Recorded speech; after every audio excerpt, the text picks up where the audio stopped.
Sumainyo ang Panginoon. At sumayo rin. Ang mabuting balita ng Panginoon ayon kay San Mateo. Papuri sa iyo, Panginoon.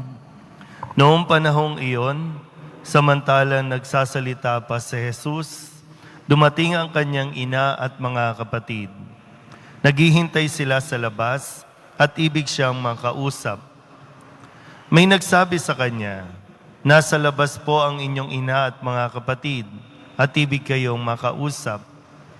Ngunit sinabi ni Jesus, "Sino ang aking ina? At sino-sino ang aking mga kapatid?"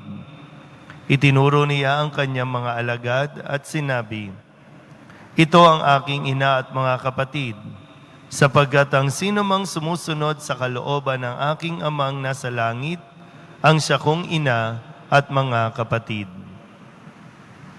Ang mabuting balita ng Panginoon. Pinupuri ka namin, Panginoong Hesukristo. Isang magandang umaga po sa inyong lahat. Sa ating pong ebanghelyo ngayon, narinig po natin yung mga salitang ina, mga kapatid. At pinapaliwanag ni Kristo, ang sabi po niya sa bandang dulo, "Ang sino mang sumusunod sa kalooban ng aking amang nasa langit, ang siya kong ina at mga kapatid." Kung babalikan po natin, isa sa 10 utos ay ang igalang mo ang iyong ama't ina. Ang pamilya ay itinatag ng Diyos. Ibinigay ang anak sa mga magulang at ang mga magulang ay ibinigay sa anak. Kaya nga po, di ba, nilikha ng Diyos ang unang tao sa Eva at Adan. At sa tuwing naririnig natin ang ebanghelyo sa pagdiriwang ng banal na misa ng kasal, ang sinasabi, iiwanan ng lalaki ang kanyang ama't ina at sila'y magsasama ng kanyang asawa at sila'y magiging isa para bumuo ng pamilya. So, itinatag ng Diyos ang isang pamilya.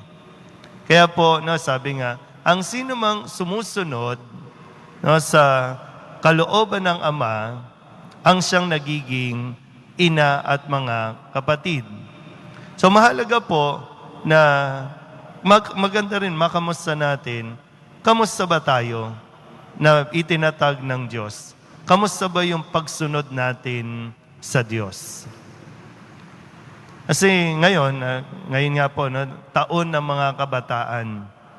Isa sa mga problema ng mga kabataan ay ang tinatawag nating pamilya.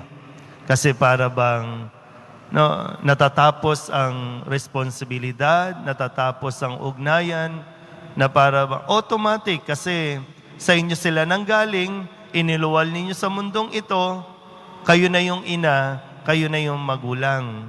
Pero bakit naghahanap ng pamilya ang mga kabataan ngayon?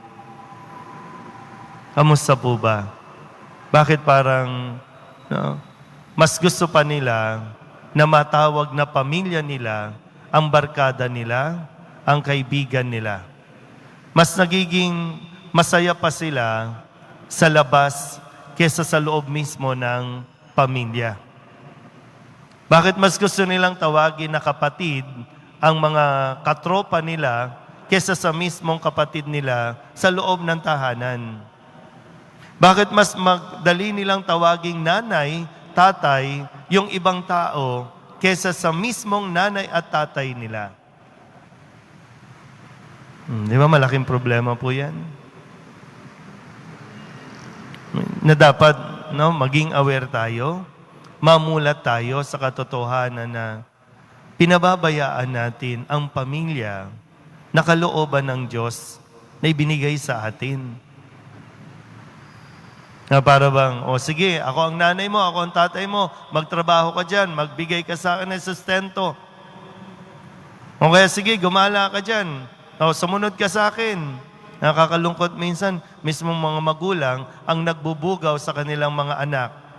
Mismong mga magulang ang nagtutulak para magdroga, para magtinda ng hindi tama. Tapos sasabihin natin, nanay ka, tatay ka, mga magulang kayo,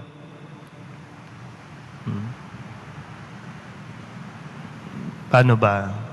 Ano ba mangyayari sa atin?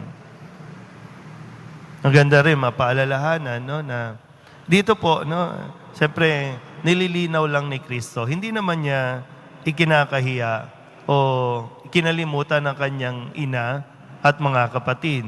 Pero sinasabi lang na ito yung mas malaking bagay na dapat natin makita. Ang pamilya ba natin ay sumusunod pa sa Diyos o kanya-kanya na tayo? Wala na tayong pakialamanan. Minsan tayo, isang magandang hamon din, no? Sa atin lalo na mga nagsisimba, no? Lagi nasa simbahan, uy, kamusta ba yung pamilya mo?